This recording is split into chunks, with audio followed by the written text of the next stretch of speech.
19h30 à Niakara, dans la région du Hambol. Bienvenue sur la chaîne toujours proche des populations. Vous faites bien de vous informer via RTI2 à la une de l'actualité de ce jeudi 3 octobre 2024. Le ministère ivoirien de l'enseignement supérieur a lancé une mise en demeure aux étudiants qui occupent illégalement les chambres des cités universitaires, leur demandant de plier bagages immédiatement, une décision qui intervient après la mort tragique d'un étudiant. À l'international, au Mali, la famille d'Ali Farka Touré lance un appel après le vol d'un Grammy Award gagné par le musicien en 1995. Bonsoir à tous, merci pour votre fidélité. Place à la rubrique du jour.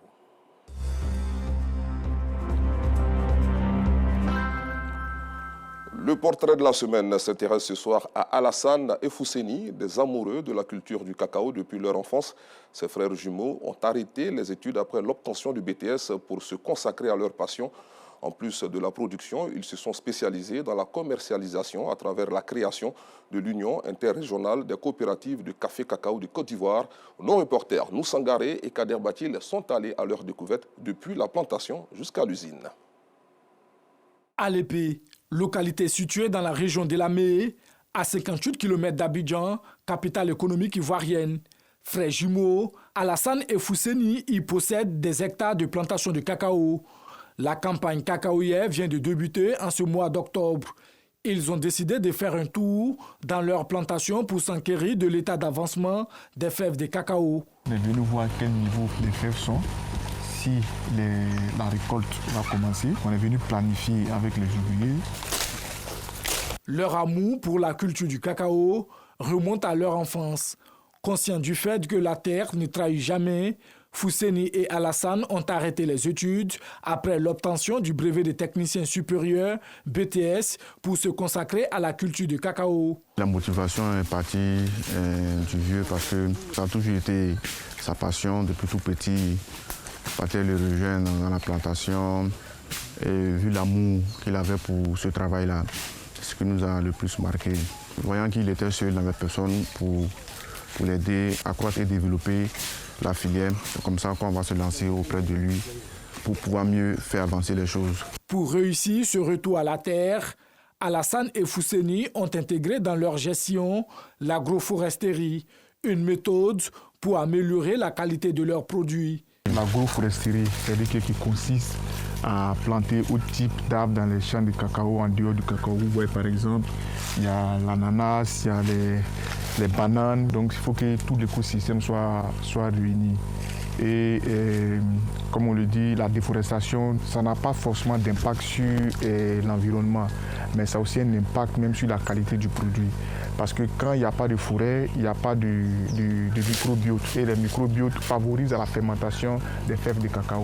Donc c'est pour ça que comme vous voyez ici, on a toutes sortes d'arbres. On a même les cocotiers, on a même beaucoup d'arbres naturels qui poussent naturellement, qui aussi sont des acteurs mais qui permettent la bonne fermentation des fèves de cacao. En plus de la production, Fousseni et Alassane se sont spécialisés dans la commercialisation à travers la création de l'unité interrégionale des coopératives de café cacao de Côte d'Ivoire, une organisation qui regroupe 2500 producteurs et plus de 40 coopératives sur l'ensemble du territoire. Aujourd'hui, nous les retrouvons dans les locaux de leur organisation. Nous sommes dans l'entrepôt, donc quand les produits sont déchargés, le produit est stocké ici. Donc quand le produit est stocké ici, ça veut dire que ça c'est magasin de stockage comment on appelle ça, de matières premières. Ici c'est 11 000 mètres carrés, donc on peut stocker en moyenne autour de 500-600 tonnes. Donc ça dépend, si on fait par pile, on peut prendre jusqu'à 1000 tonnes, mais si on fait sur les palettes, on peut être autour de 500-600 tonnes. Dans cette entreprise, les frères jumeaux disposent également d'une unité de transformation spécialisée dans la valorisation des déchets de cacao. Donc ici, nous valorisons tout ce qui est cacao qui n'est pas exportable. Le marché international, le cacao de Ghana est plus cher que le cacao de Côte d'Ivoire parce que la qualité n'est pas trop améliorée. C'est pour répondre à toutes ces problématiques-là que nous avons créé. Nous nous sommes lancés dans cette activité qui est de donner de la valeur à tout ce qui est déchets de cacao et qui nous permet d'avoir les pâtes de cacao, le beurre de cacao, les piquets de cacao à partir de ces déchets de cacao-là. Les défis à relever pour Alassane et Fousseni demeurent l'augmentation de la ligne de transformation. La trentaine révolue, Fousseni et Alassane emploient une centaine de personnes dans cette entreprise et les employés ne tarissent pas de loge à leur endroit, surtout pour leur politique managériale. Non pas un master ni un doctorat, mais du point de vue managérial, nous sommes aujourd'hui fiers d'eux. Nous sommes à la hauteur des grands managers de certaines entreprises qu'on ne peut pas citer. On ne fait que mettre en pratique ce qu'ils ont comme vision. Tout ce qu'ils nous demandent, c'est de mettre nos talents en pratique. Donc je pense que sur ce point-là, ils sont une fierté. Il n'y a pas de distinction entre le balayeur et le directeur. Chez eux, tout le monde est pareil. Ils n'ont jamais fait de distinction pour dire que non, comme je fais mon service entretien, genre, ils vont me minimiser d'une autre manière. Il n'y a jamais eu ça. C'est le respect qui existe entre eux et moi. Quand il y a un problème, je vais directement les voir. Eux, ils sont prêts. Alassane et Fousseni participent à la 9e édition des Journées nationales du cacao et du chocolat. Une participation pour exposer les différents produits issus de leur usine de transformation. Natif de Divo, c'est dans cette ville de la région du Lot-du-Bois que tout a commencé pour Alassane et Fousseni. Chaque retour dans cette ville renferme de nombreux souvenirs. Nous sommes nés ici, nous avons grandi ici, c'est à l'âge de 13 ans. 13 ans que nous sommes allés à Abidjan. Et depuis lors, le congé, les vacances, on ne manquait pas. Et donc on vient de temps en temps parce qu'ici, il y a la famille, il y a les amis. Parce qu'à un niveau de la vie, il faut des vrais amis qui peuvent vous mettre vraiment sur le bon chemin. Et ce type d'amis-là sont à Divo. Et donc on est plus à l'aise ici, on se sent plus mieux. Selon le Conseil du café cacao, la culture du cacao représente entre 15% et 20% du produit intérieur brut en Côte d'Ivoire.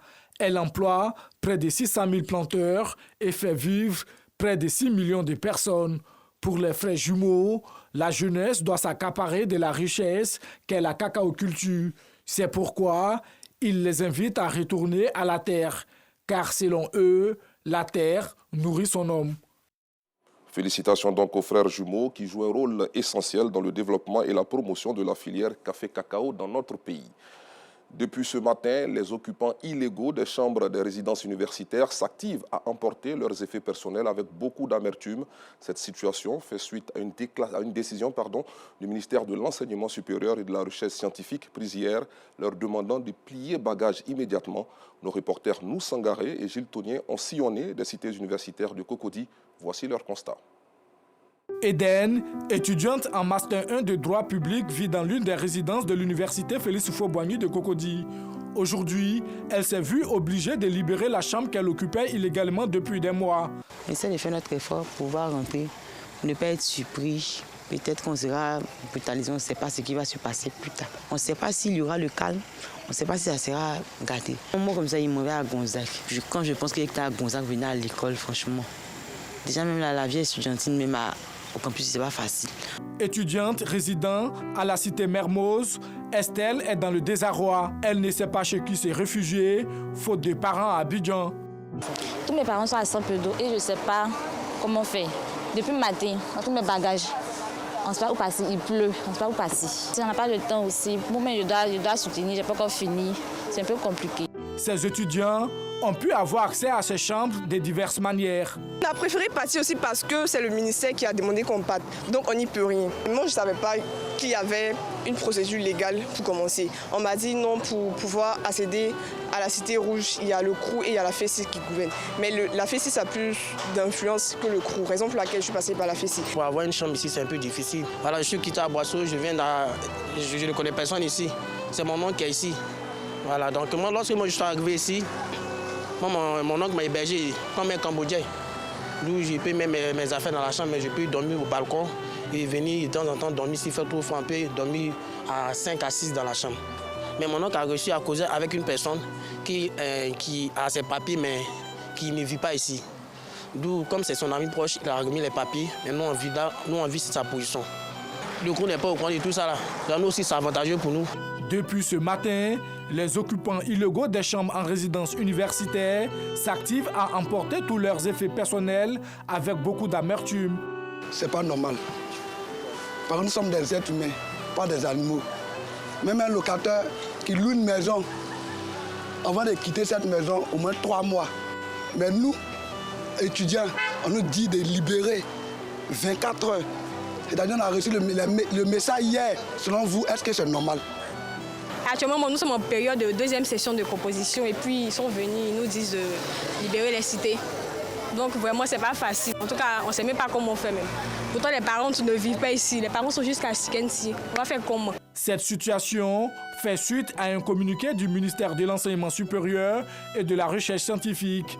Dans le dit communiqué, le ministère demande aux étudiants occupant les chambres des différents cours de façon illégale de libérer les dites chambres en emportant tous leurs effets personnels. Un cri de cœur entendu par le ministère de tutelle qui a accordé un délai de 2 jours supplémentaires aux étudiants occupant les chambres des cités universitaires de façon illégale pour les libérer. Dès le samedi prochain, les agents du CROU aidés de forces de l'ordre vont veiller à l'application effective de cette décision. Restons à Cocody, précisément aux 2 plateaux, où le nouveau bâtonnier de l'Ordre des avocats de Côte d'Ivoire a pris officiellement fonction. Il s'agit de Florence Louan-Messan, qui est la première femme à diriger cette organisation. Un changement de direction inédit, selon notre reporter Théodore Zouzou. Je voudrais vous donner ce dossier, en témoignage du témoin que je vous passe avec cette prière, Madame le bâtonnier. Ce projet est important pour les avocats. Par la remise de ces dossiers, le bâtonnier de l'Ordre des avocats de Côte d'Ivoire, Claude Maintenon, passe la main à Maître Florence Louan-Messan après 3 mandats à la tête de cette corporation. Ce sont des dossiers en cours qu'elle laissera nécessairement, après en avoir accompli certains, qu'elle laissera à d'autres. En fait, c'est le cycle perpétuel et normal de la vie qui ne s'achève pas aujourd'hui avec le passage du témoin. Au contraire, c'est une nouvelle vie qui commence en s'appuyant sur ce qui a été fait et en scrutant l'avenir résolument et de façon bienveillante. Et je sais qu'elle mérite la confiance qui a été placée en elle.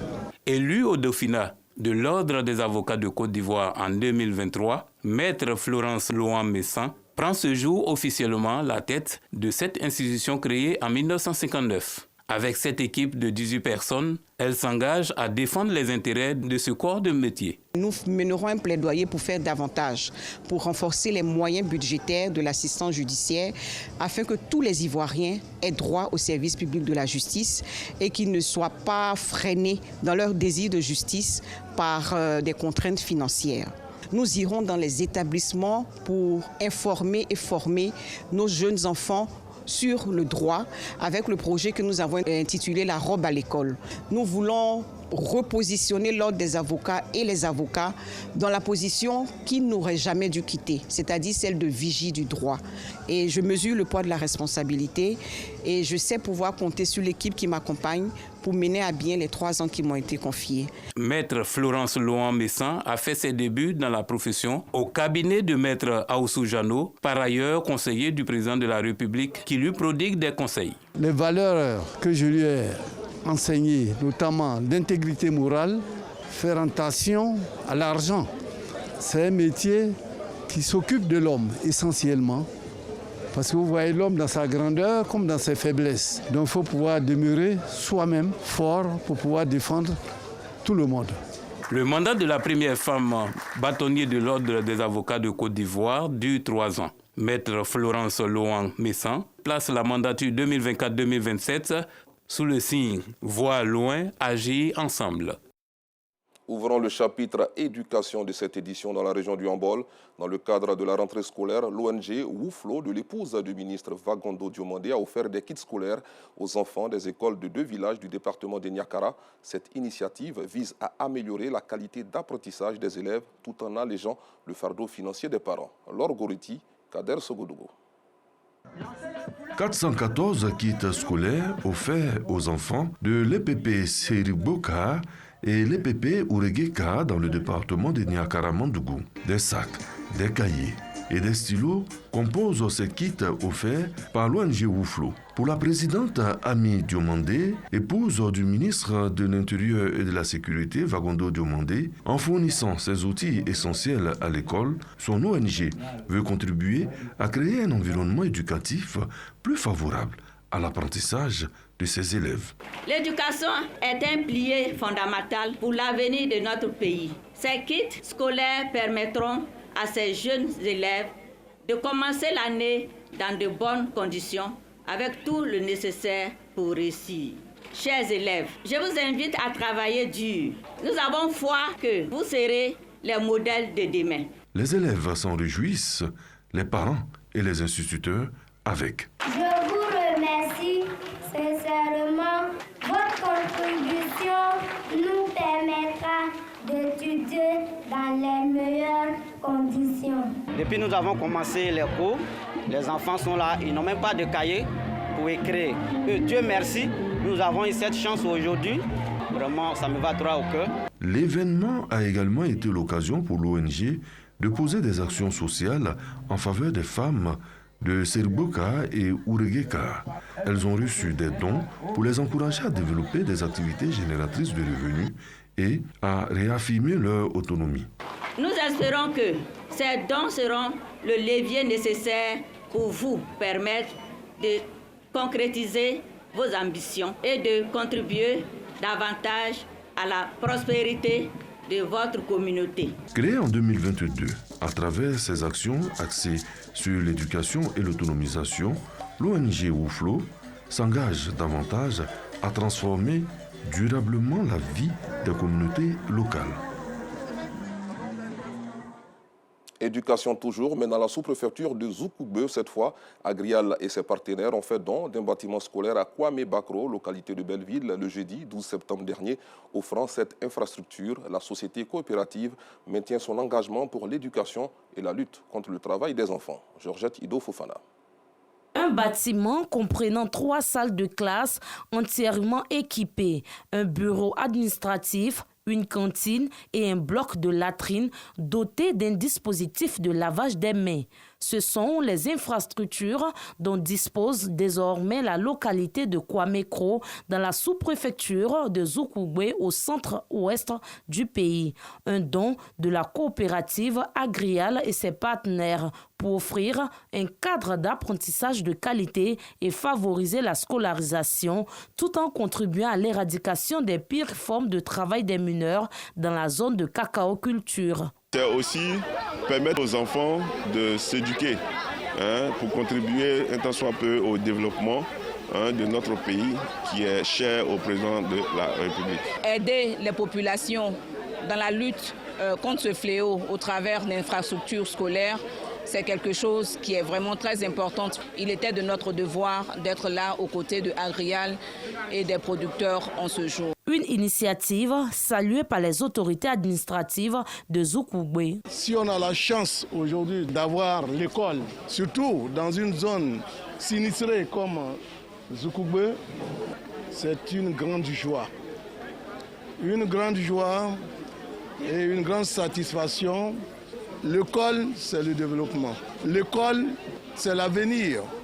Recevant les clés au nom du directeur régional de l'éducation nationale de l'alphabétisation, Oumar Silieu, inspecteur de l'enseignement préscolaire et primaire de Zoukoube, a salué ce geste de la coopérative Agrial visant à renforcer la capacité d'accueil de l'inspection, non sans inviter la population à scolariser les enfants.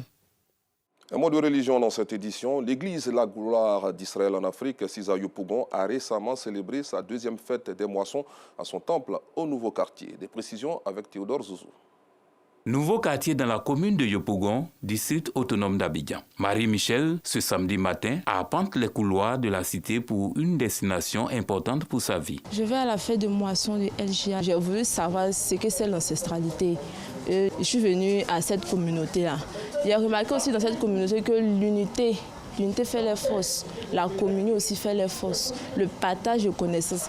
Jour spécial pour Marie-Michel. Dans sa quête de spiritualité et d'ancestralité, elle entre dans cette concession servant de lieu de culte aux fidèles de l'Église La Gloire d'Israël en Afrique, LGA. Là où un autre fidèle revient sur la notion d'ancestralité et de spiritualité. Il s'agit ici du chauffarisme. Et le chauffarisme ici, c'est le cri de l'âme. C'est une identité que l'Africain veut apporter à sa culture, en fait, parce que nous estimons que l'Africain est déraciné, pour le dire ainsi. L'Africain n'a plus de valeur parce que occidentalisé. Alors donc le chauffariste, c'est ce cri de l'âme qui veut ramener l'Africain à sa nature originelle, à sa nature originale. C'est la louange qui accueille Marie-Michel en cette matinée de célébration de la moisson. Puis la prière, la prédication sur la base de la Torah ou de l'Ancien Testament de la Bible et des dons à Dieu. La moisson d'abord, c'est le salaire des bonnes œuvres.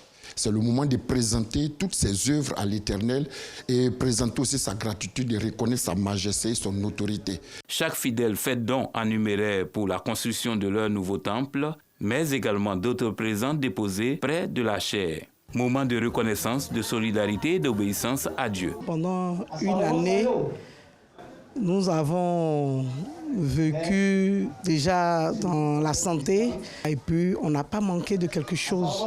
C'est lui dire seulement que merci. Je suis très heureuse. Il était important de lui manifester notre reconnaissance. C'est en cela que nous avons associé notre image à la deuxième édition de la fête de la moisson.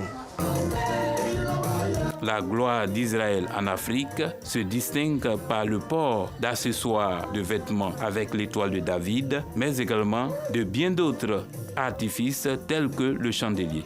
Elle invite au retour aux valeurs spirituelles africaines avec les langues locales pour un mieux-être, mais également pour une meilleure visibilité de l'Africain. À l'international, pour terminer, au Mali, la famille de feu Ali Farka Touré a lancé un appel. Le guitariste et chanteur décédé en 2006 a décroché durant sa carrière 3 Grammy Awards, récompense importante décernée chaque année aux États-Unis. Le premier en 1995 dans la catégorie meilleur album de musique du monde. Ce trophée a été volé dans la maison familiale. Ses proches appellent donc à la restitution de ce trophée, emblème de la culture malienne. Merci d'avoir suivi cette édition. Bonne soirée sur RTI2.